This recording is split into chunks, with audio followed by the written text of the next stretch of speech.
Okay, singers, today on Choir Basics, we're going to talk about measures, bar lines, rehearsal numbers, pickups. If you don't know what I'm talking about, this is the place to be. Stay put.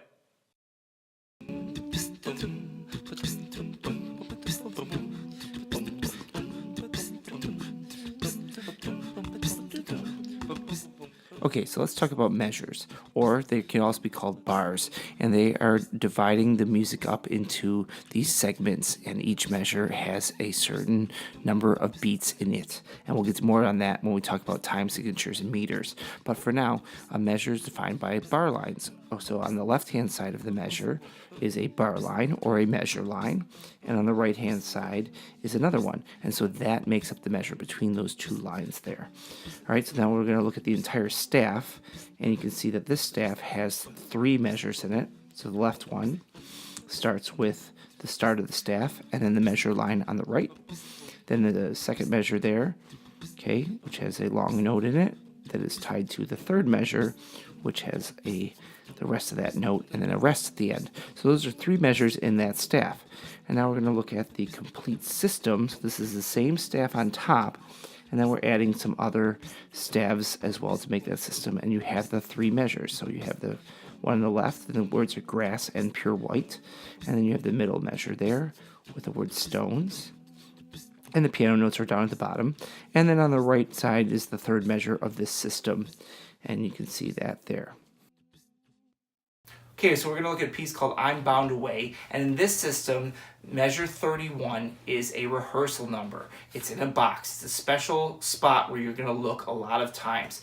It's usually the start of a phrase, and in this case, it happens to be the start of the chorus or the refrain of the piece of music. So you want this spot to sound really good because this is kind of an impactful moment in the piece.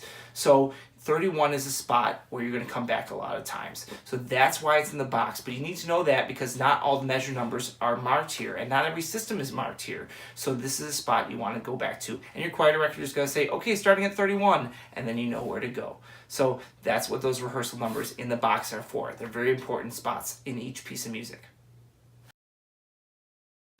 Okay, the next thing we're going to talk about are pickups, and this song here is Blades of Grass and Pure White Stones, and there's a rehearsal number 24 there. Now there's 2 notes that happen before measure 24 actually starts, which is called the pickup. It's notes that happen beforehand where the phrase starts before the downbeat. So when a conductor's hands go down on beat 1, that's called the downbeat. And the pickup is where the conductor's hands go up to prepare for that downbeat. So in this case, 1, 2, pickup, and then the downbeat. So blades of grass. So when a conductor says measure 24, like in this piece, I would usually say measure 24 and mean with the pickup. Sometimes I'll be more clear and say pick up to 24, or if I don't want that, I'll say on the downbeat of 24 or right on 24, no pickup. So those are ways to be clear if you're a conductor, and hopefully you understand how to work with a pickup. And in most cases, if it's a rehearsal number and there's a pickup, they're probably going to want you to sing, but every choir is different, so kind of follow along with your neighbor, and that way you can see what's happening. Alright, that's it for this time. Hopefully now you understand what measure numbers are, and when your choir director hollers out a measure number, you know how to find it quickly. And if you found this helpful, give it a like, subscribe below if you want more of these videos, and share this with somebody else if you think it's going to be helpful for them. Alright, hope to see you again soon. Keep singing.